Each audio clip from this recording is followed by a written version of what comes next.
we're going to start by talking about our brain.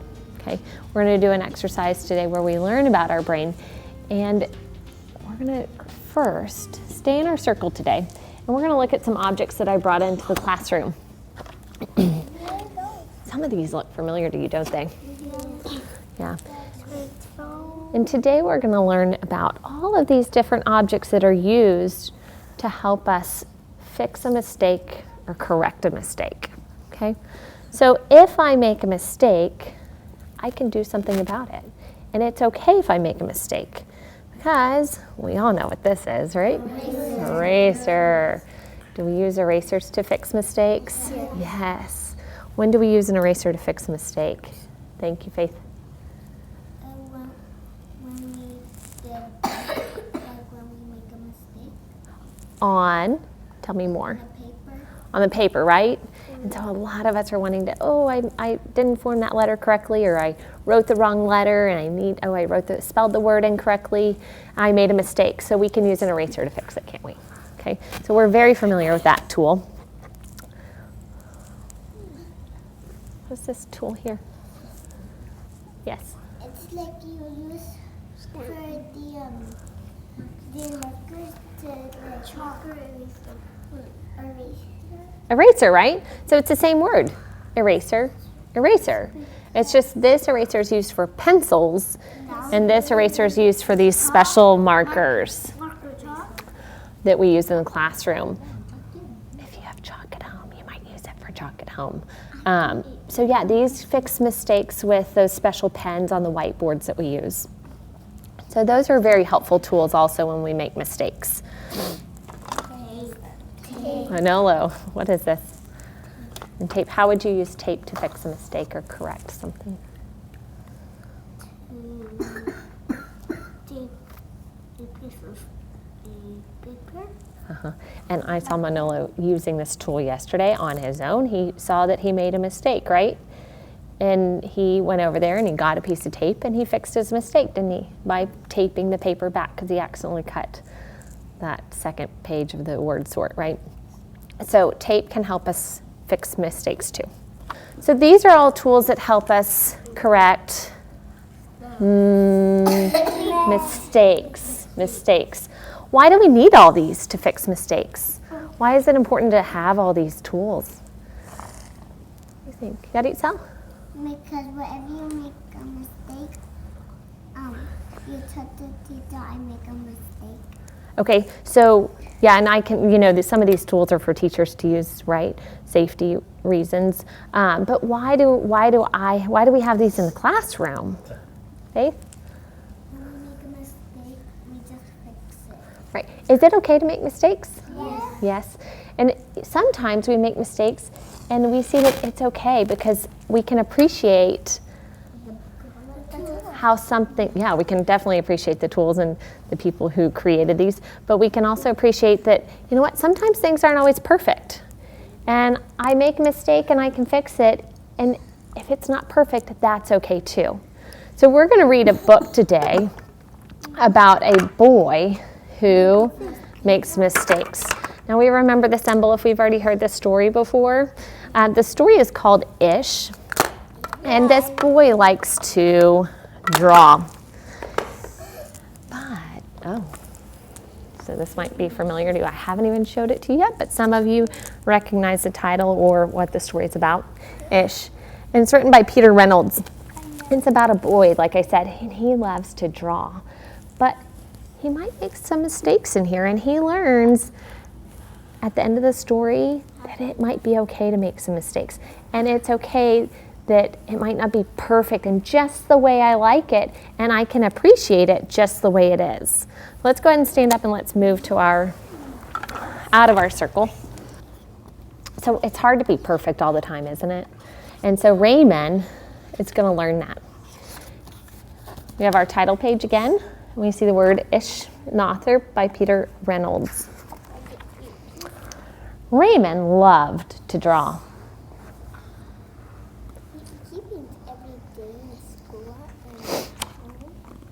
Anytime, anything, and anywhere.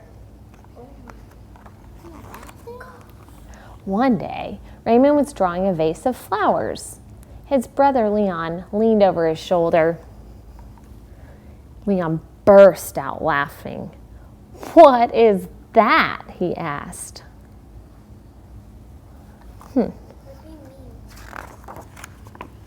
Raymond could not even answer. He just crumbled up the drawing and threw it across the room. Leon's laughter haunted Raymond. He kept trying to make his drawings look just right, but they never did. Why do you think he's quitting?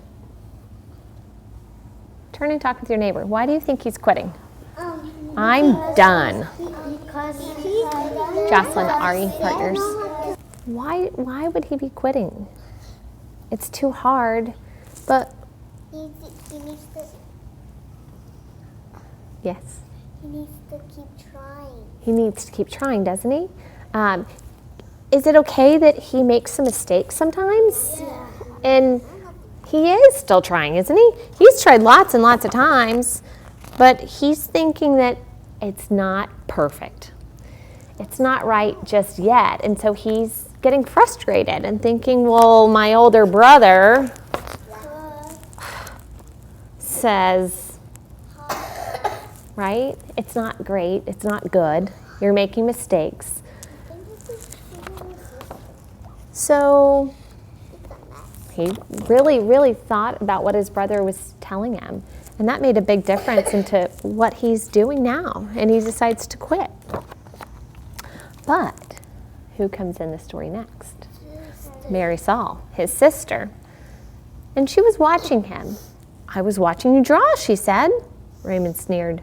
"I'm not drawing. Go away."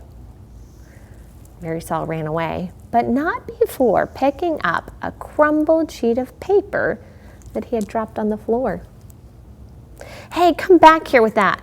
Raymond raced after Mary Saul up the hall and into her room.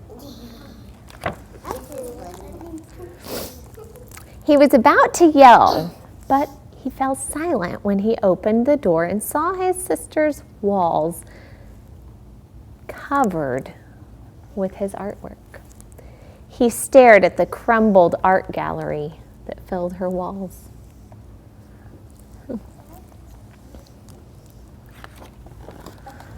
"This is one of my favorites," Mary Saul said, pointing to it. "That was supposed to be a vase of flowers," Raymond said, "but it doesn't look like one." "Well, it looks vase-ish," she exclaimed. Ish. I see that word again, ish. What do you think that word means, ish? Ish.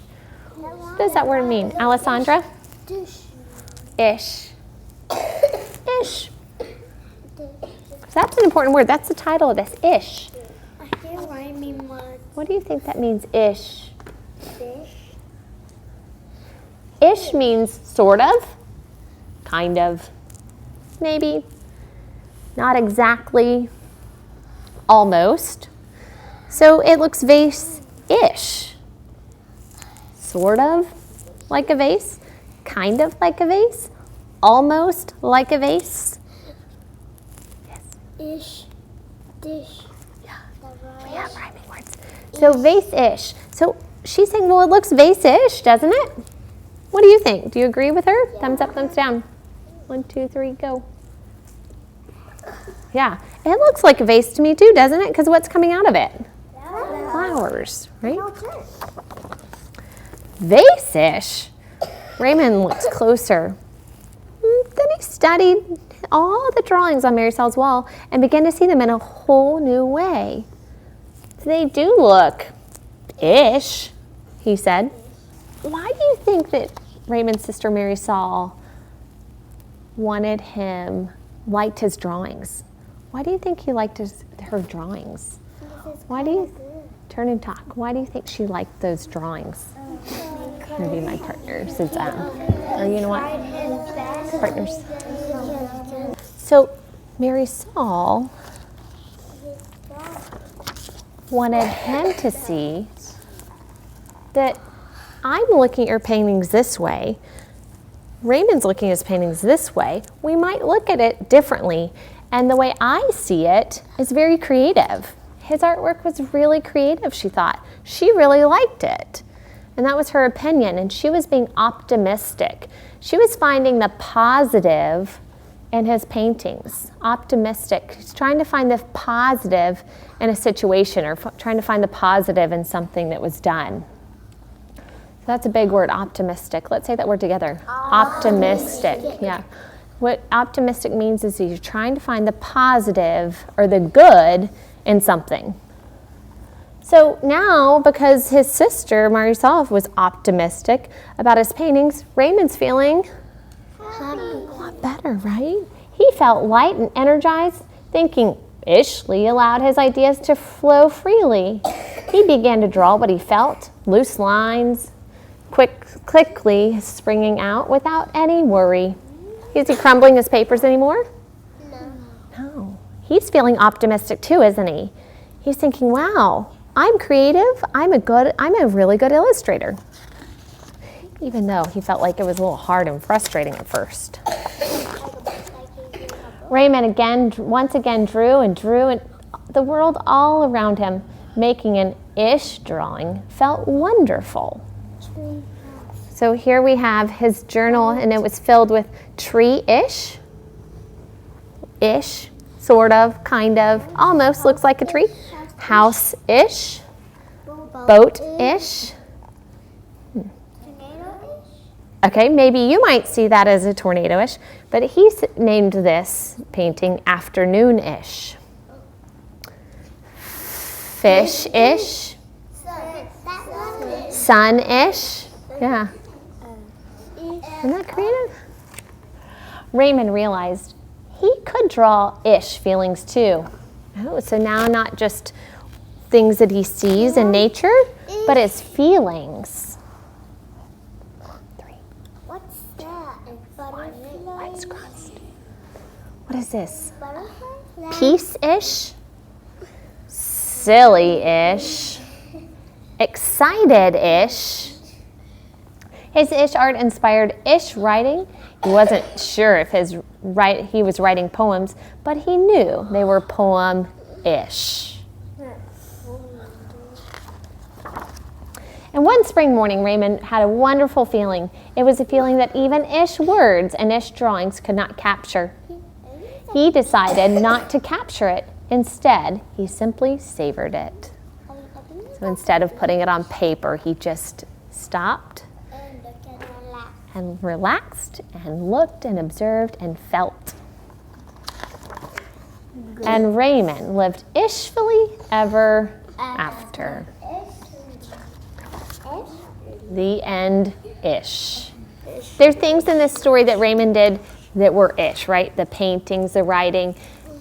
His paintings weren't perfect the first time, were they? No. Yeah. Were his paintings perfect, Gael?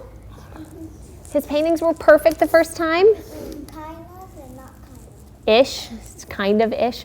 But he had to think optimistically, and he had to think, you know what? It might not be perfect yet, but I can keep practicing this and trying. And so by stretching and growing his brain and making his brain stronger, he found that, you know what? I can do this. And so are there times where you make mistakes and find that, you know what, I can appreciate this just the way it is, even if it's not perfect, it's ish. And you have to stretch and grow your brain a little bit harder in certain areas. For example, Manolo yesterday was using crayons to color. Can I use this as an example? And so he was coloring in math, and we both noticed what?